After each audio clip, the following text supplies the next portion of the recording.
총선 이후 첫 일성으로 보는 운명, 이번에는 김재원 전 최고위원의 일성으로 가보겠습니다. 누구의 일성 가져오셨나요? 저는 이재명 민주당 대표의 말씀이신데요.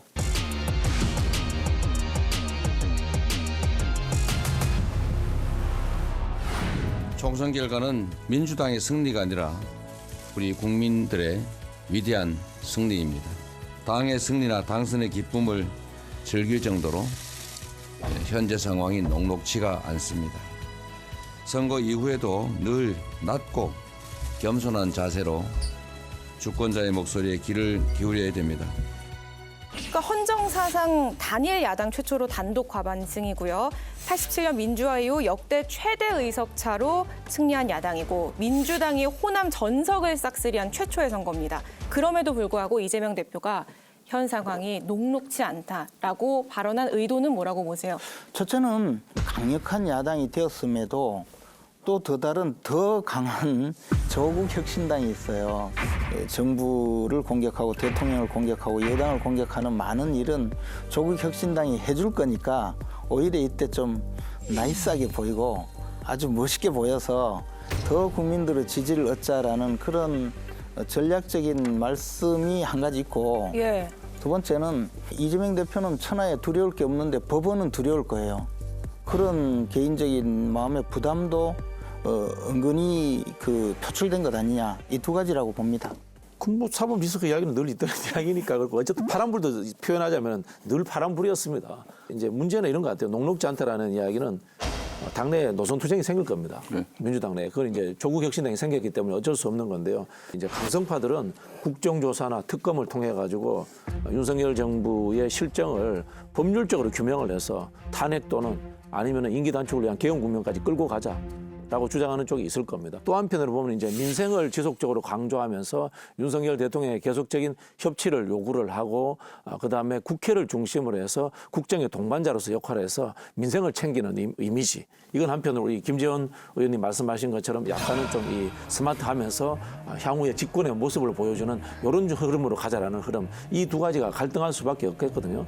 그런 부분에서 이 두 가지 노선과 흐름에 대해서 늘 고심하고 균형점을 잡기 위해서 갈등할 수밖에 없을 겁니다. 그게 저는 녹록지 않다는 표현이 아닌가 이런 생각이 듭니다. 제가 이 대한민국 근대사 이렇게 헌정의 이런 역사를 쭉 많이 좀 훑어보는 편인데 아마 대한민국 헌정사에서 이렇게 제1야당이 특히 DJ 전성기 시절에도 호남에는 전석을 획득하지는 못했어요.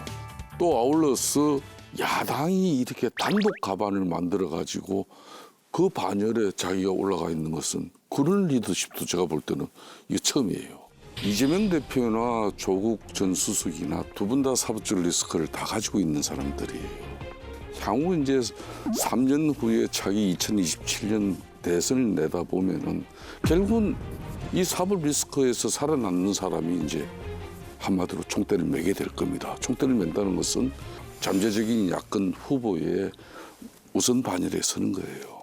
지금 민주당 입장에서는 175석이라는 이 거대 의석은 항상 저는 이 평생 조직을 좀 공부를 좀 한 사람인데 조직은요 절대 작은 조직은 깨지지가 않아요.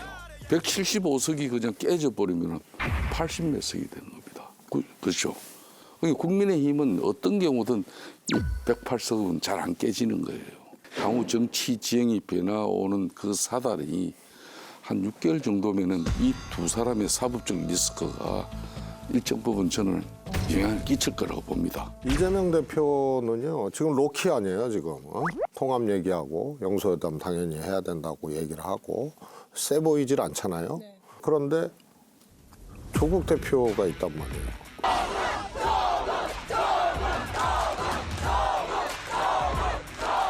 국민의힘이 참패하면 나라가 망한다 뭐 이런 얘기인데 국민의힘이 승리하면 나라가 망할 것입니다. 우리나라에서 국방부 장관이 결재를 한 것에 대해서 뒤집으라고 말할 수 있는 사람은 몇 사람이 되지 않습니까? 않습니다. 누가 국방부 장관에게 당신의 결재를 바꾸라고 명령할 수 있습니까?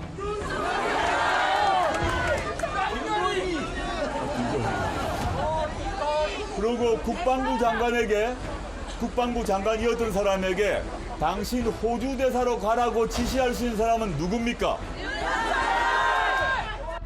동맹적 관계죠. 윤석열 정권을 기준으로 상대로 보면은 네. 동맹적 관계인데 개인적으로는 좀 신경이 쓰여지는 거예요.